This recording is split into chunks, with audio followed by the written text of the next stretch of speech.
فما لهم عن التذکرۃ معرضین، کیا ہے انہیں نصیحت سے اعراض کرنے والے؟ اتنی واضح نصیحت ہے، اتنا واضح پیغام، نبی علیہ السلام کی صداقت، ان کا اس وحی کو بیان کرنا، اور وحی بھی ایسی جو تورات و انجیل کی بھی تصدیق کر رہی ہے، اور پھر قیامت کا تعارف، اللہ تعالیٰ کا حساب، اللہ تعالیٰ کی پکڑ، یہ ساری باتیں ان کے سامنے آ رہی ہیں۔ نصیحت کے طور پر انہیں کیا ہو گیا؟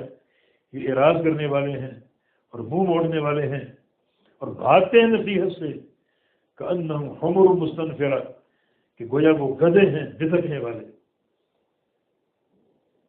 ڈر کے بھاگنے اور بھٹکنے والے گدھے ہیں۔ یہ جنگلی گدھے، جنگلی گدھوں کا یہی ایک کردار، یہ ان کی شکل ہوتی ہے، اور وہ بھاگتے ہیں کب؟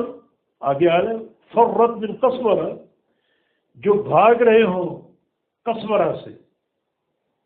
قسورہ کا ایک معنی شیر، لغت عرب میں قسورہ کا معنی شیر، یہ قسور کی جمع قسورہ، جو شیر سے ڈر کے بھاگ رہے ہیں۔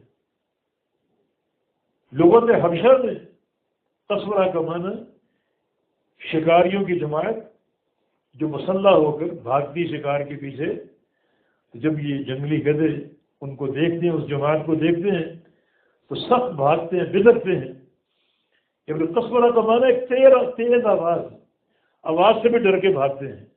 تو فرمایا کہ یہ لوگ نصیحت سے اعراض کرنے والے یوں نصیحت سے بھاگتے ہیں، اللہ کے پیغمبر قرآن پڑھ رہے ہوں، تلاوت کر رہے ہوں تو بھاگتے ہیں، سنتے نہیں، جیسے بھٹکنے والا گدھا بھاگتا ہے، شیر کے ڈر سے یا شکاریوں کے ڈر سے، اور یا پھر بلند آواز سے چیخ کے ڈر سے۔